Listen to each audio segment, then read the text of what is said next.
ভ্ৰমণসূচীৰে আজি অসমলৈ আহিব কেন্দ্ৰীয় গৃহমন্ত্ৰী অমিত শ্বাহ আৰু পুনে পুনে তেওঁ যোৰহাটৰ ৰৰৈয়াস্থিত বিমানবন্দৰত বিশেষ বিমানেৰে অৱতৰণ কৰিব। সেই উপলক্ষে আচলতে যোৰহাটতো আৰক্ষী জিলা প্ৰশাসন যথেষ্ট নিৰাপত্তাৰ ক্ষেত্ৰত তেওঁলোক কঠোৰ হোৱা পৰিলক্ষিত হৈছে। আৰু মই বৰ্তমান যোৰহাটৰ আৱৰ্ত ভৱনৰ সন্মুখত উপস্থিত আছোঁ। এয়া আৱৰ্ত ভৱনৰ সন্মুখৰ পৰিৱেশ, যিহেতু আৱৰ্ত ভৱনৰ চৌহদত আচলতে ৰাজ্যৰ মুখ্যমন্ত্ৰীগৰাকী উপস্থিত হৈছেহি। আজি দিনৰ ভাগতে ৰাজ্যৰ মুখ্যমন্ত্ৰীগৰাকী যোৰহাটৰ আৱৰ্ত ভৱনত উপস্থিত হৈছেহি। ৰাজ্যিক মন্ত্ৰী পবিত্ৰ মাৰ্ঘেৰিটা উপস্থিত হৈছেহি। বিজেপিৰ সভাপতি ৰাজ্যিক সভাপতি দিলীপ শইকীয়া ইয়াত উপস্থিত হৈছেহি। কিছু সময়ৰ পাছতে যিহেতু 7:50 লগে লগে যোৰহাটৰ ৰৰৈয়াস্থিত বিমানবন্দৰত বিশেষ বিমানেৰে কেন্দ্ৰীয় গৃহমন্ত্ৰীগৰাকী উপস্থিত হ'বহি আৰু কেন্দ্ৰীয় গৃহমন্ত্ৰীগৰাকীক আদৰিবলৈ ৰাজ্যৰ মুখ্যমন্ত্ৰীগৰাকী এনেদৰে আৱৰ্ত ভৱনত থকা পৰিলক্ষিত হৈছে। আৰু কিছু সময়ৰ পাছতে আচলতে মুখ্যমন্ত্ৰীগৰাকী ইয়াৰ পৰা ৰৰৈয়া বিমানবন্দৰৰ দিশে তেওঁ ৰাওনা হ'ব। আৰু যিহেতু 3দিনীয়া ভ্ৰমণসূচীৰে অসমলৈ আহিছে কেন্দ্ৰীয় গৃহমন্ত্ৰী, আৰু কালিলৈ দিনটোত লাচিত বৰফুকন পুলিচ একাডেমীৰ শুভ উদ্বোধন কৰিব কেন্দ্ৰীয় গৃহমন্ত্ৰীগৰাকীয়ে। আৰু ইয়াৰ পাছতেই লাচিত বৰফুকন পুলিচ একাডেমীৰ আৱাসগৃহ প্ৰকল্পৰ আধাৰশিলা কালিলৈ দিনটোতে স্থাপন কৰিব কেন্দ্ৰীয় গৃহমন্ত্ৰীগৰাকীয়ে। আৰু তৎপৰতা বৃদ্ধি পাইছে, আচলতে সকলোৰে তৎপৰতা বৃদ্ধি পোৱা পৰিলক্ষিত হৈছে। ইতিমধ্যে যোৰহাটত নিৰাপত্তাৰ ক্ষেত্ৰত কটকটীয়া নিৰাপত্তা বেষ্টনী গঢ়ি তোলা হৈছে, যাতে কোনো ধৰণৰ অসুবিধাৰ সন্মুখীন নহয় সেয়া চোকা দৃষ্টি ৰাখিছে যোৰহাট আৰক্ষীয়ে।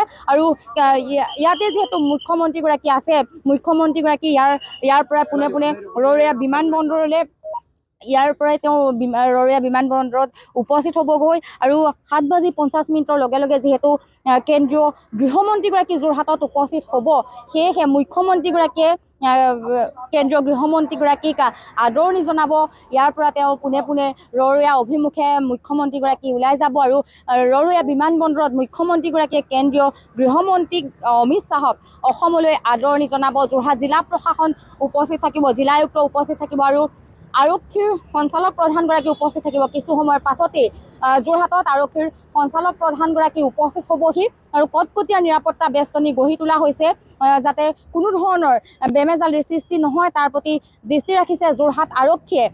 এয়া আৱৰ্ত ভৱনৰ সন্মুখৰ পৰিৱেশ, তেনেদৰে যোৰহাট বিমানবন্দৰৰ সন্মুখতো একেই পৰিৱেশে বিৰাজ কৰিছে। কটকটীয়া নিৰাপত্তা বেষ্টনী গঢ়ি তোলা হৈছে। আৰু কিছু সময়ৰ পাছতেই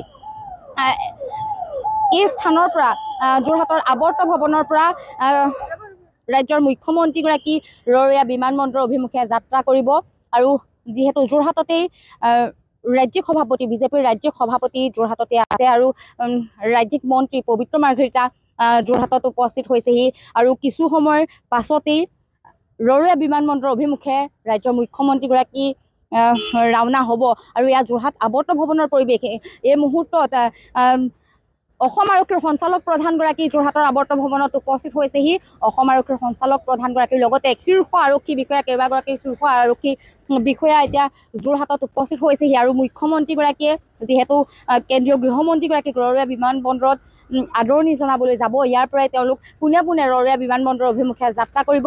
আৰু কেন্দ্ৰীয় গৃহমন্ত্ৰীগৰাকীৰ অসম আগমনক লৈ এনেদৰে এতিয়া প্ৰস্তুতি চলোৱা পৰিলক্ষিত হৈছে, যিহেতু কিছু সময়ৰ পাছতেই গৃহমন্ত্ৰীগৰাকী উপস্থিত হ'বহি যোৰহাটত। আৰু এনেধৰণে এতিয়া যোৰহাটতো নিৰাপত্তাৰ ক্ষেত্ৰত কটকটীয়া নিৰাপত্তা বেষ্টনী গঢ়ি তোলা পৰিলক্ষিত হৈছে।